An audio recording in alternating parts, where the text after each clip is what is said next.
Have you ever absent-mindedly found yourself doodling during class or even during a meeting? This is such an instinctive task for everyone when we're doing such a boring thing. But we have always been taught not to doodle, and that is such a distraction, and that we should solely focus on a lecture when we are in class. But recent studies have found out that doodling does help aid concentration, does help aid memory, and that it's not a distraction. Hi everyone, today we'll be looking at Andre's 2010 study which looks into how doodling aids memory recall. First, let's talk about why we doodle. Doodling is such a common practice. It is something that is basically an instinct to us. We have been doing this for centuries, but doodling has always come across as a sign of distress, and even in some severe cases, a sign of disrespect to doodle while you're in a lecture. But doodling, turns out, actually does help people. Our natural body's reaction to a boring task or a task that you're not so interested is by doodling, because doodling brings back attention to a task that you're doing that might be boring and keeps your body engaged. So that's the main reason why we doodle. So Andre's study wanted to investigate this in a little bit more detail, looking into how exactly doodling helps and how exactly doodling will influence both attention and memory. To explore this question, Jackie Andre in 2010 carried out a laboratory experiment. Andre's aim was pretty straightforward. It was to investigate whether doodling can help concentration when a boring task is needed to be done. She took participants who already took part in a study that is completely different to this one. So these people who have already done the study were looking forward to go home. And then she asked them, can you stay back for 5 minutes to take part in this other study? And then her study began. She took 40 individuals and divided them into two conditions, 20 individuals in the doodling condition and 20 individuals in the non-doodling condition. She had all of these individuals listen to a 2.5-minute audio recording of a telephone message. In this telephone message, it was basically a conversation of a person inviting another person to a party and mentioning a few people who are coming to the party and some irrelevant information like places and some people who are not coming to the party. In the end, they were told that they will be given a test about what are the people who are coming to the party. So the doodling condition individuals were given a sheet of paper with alternating rows of circles and squares. They were asked to doodle in these circles and squares, and it didn't matter how neatly they do it or how quickly they do it. And the control condition individuals were just given a blank piece of paper. People in the doodling condition were recorded after they listened to the telephone message. They were asked to recall as many as names as possible of people who were going to the party and as many as names as they remember of the places that was mentioned in the telephone message. Now, the surprise task in this study was the fact that they were asked about the places. Previously, before the study began, they were told that they will be only asked about the names of the people who are coming to the party. But they also gave a surprise test of asking the place names also that was mentioned in the telephone message. Keep in mind that all of these individuals, regardless of what condition they were in, were given certain materials and was able to listen to that telephone message in a comfortable volume in a dull, dark room. Many of these factors was to enhance that boredom. And now let's get into the exciting part, the results. The results showed that the doodling group was 29% more likely to remember the names and the places compared to the control group. This itself shows that the doodlers are more likely to remember details of the phone call better. So this in turn shows us how doodling affects memory recall and how doodling can be used as a tool for concentration. So now let's talk about some cognitive benefits of doodling.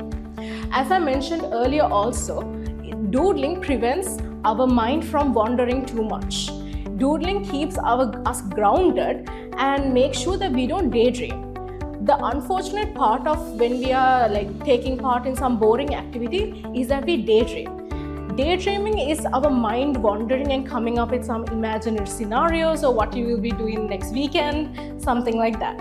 But when you're doodling, you are using that attention to bring back to yourself by doing a small activity. But if you're doodling too much, like if you're doodling a very graphic image, if you're doodling a very detailed image, now that would be your primary task. Now we need to make sure what you're hearing is your primary task and the doodling is your secondary task. If your doodle is too detailed and you pay too much attention on your doodle, then you are not paying attention to what you're listening. But if you're doodling something simple like a circle or a wave or a square, then of course your attention would probably be on what you're hearing, your lecture maybe. And this shows that through active processing of doodling, you are able to retain more information, and in turn you are able to remember more details. And this is especially important when you're doing repetitive tasks. If you're doing a task that you have done again and again, then doodling would be definitely beneficial towards you.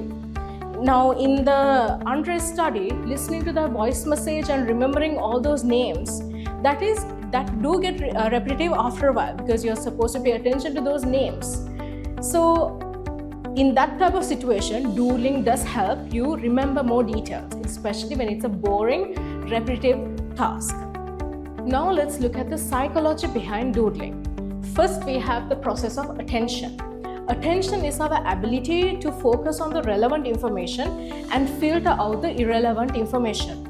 Now, when a person is doodling, it greatly affects our attention. When you're doodling, you are able to keep your attention on the relevant pieces of information, especially if you're doing a task of light doodling.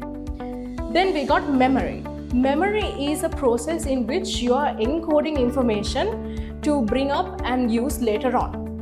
And when you're doing something like doodling, which is a simple task, your brain is able to organize information in a better way and structure it so that you can recall it easily. So doodling affects both attention and memory. And doodling is a tool that can really help when it comes to concentration and memory. Now let's talk about how we can apply this theory to real life. So first of all, I'm sure you guys can understand by now that you can definitely use this when you are listening to a lecture. When you're listening to a lecture, you can engage in light doodling to help you remember details better and recall things in more detail. The second way you can apply this is when you are going through a meeting. If the meeting is very repetitive or if it's like a long, tough meeting, then of course a little bit of doodling can actually help you. Another way that doodling helps is when you're making notes. When you're making notes, try to incorporate a lot of flowcharts, a lot of diagrams, because that will help your mind organize things in a better way, which will help when you're recalling those details when you need to. Okay, now let's try this yourself. I will be playing a small video tape and I want you to pay as much attention as you can. But before that, I want you to pick a simple doodling shape. It could be a square, it could be a triangle, it could be a wave, that's all right. Something simple and not too detailed. I want you to doodle while you're listening to this audio tape.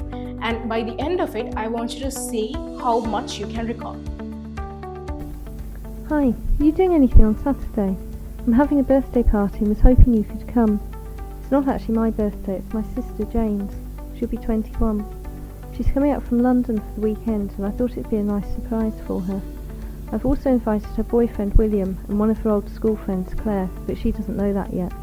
Claire's husband Nigel was going to join us, but he's just found out that he has to go to a meeting in Penzance that day and won't be back in time. I thought we could have a barbecue if the weather's nice, although the way it's been so far this week, that doesn't look likely. I can't believe it's got so cold already, and the evenings are really drawing in, aren't they? Anyway, there's plenty of space indoors if it rains. Did I tell you that I've redecorated the kitchen?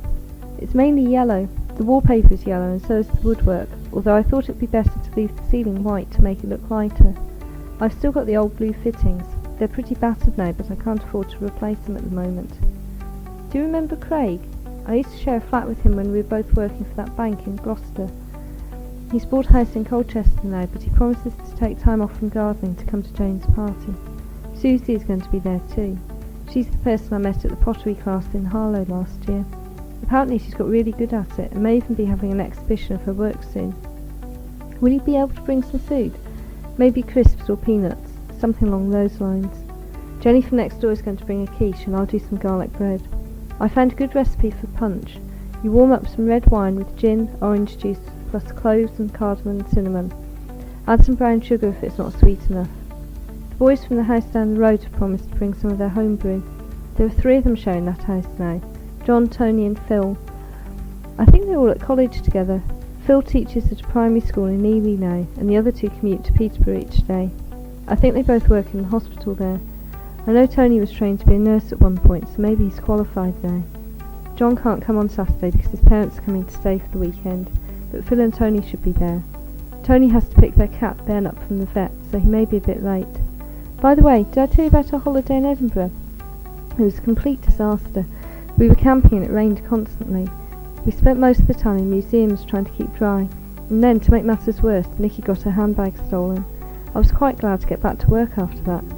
Anyway, hope you can make it on Saturday. Let me know if you want to stay over. Bye. You might have realized how much engaged you are to the audio clip while you're doodling. This itself shows that you are more engaged and more focused on the relevant information when you're doodling than when you're not doodling. There are a few things that I would like to address about doodling. Number 1 is that people think that you have to be artistic to be doodling to aid your recall, but that is not true. Doodling is whatever you think doodling is. It could be just drawing a line, it could be drawing a circle, it doesn't matter. It doesn't have to be detailed. So even a person who is not artistic can engage in doodling to better recall details. And another thing is the common misconception about doodling, which is doodling actually reduces concentration. But of course that's not the case, and Andres' 2010 study further proves this. So, in conclusion, doodling does help you focus and is definitely something that aids your memory recall. And doodling is something that you must use as a tool when you're studying. To summarize, doodling is not a mindless activity, especially since Andres' 2010 study shows that doodling increases productivity and memory recall up to almost 30%. So next time you feel bored or you feel uninterested in a lecture or even in a meeting, please feel free to doodle and it might just help you out. Thank you for listening.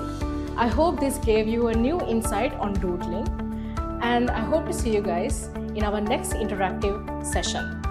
And remember, when in doubt, doodle it out.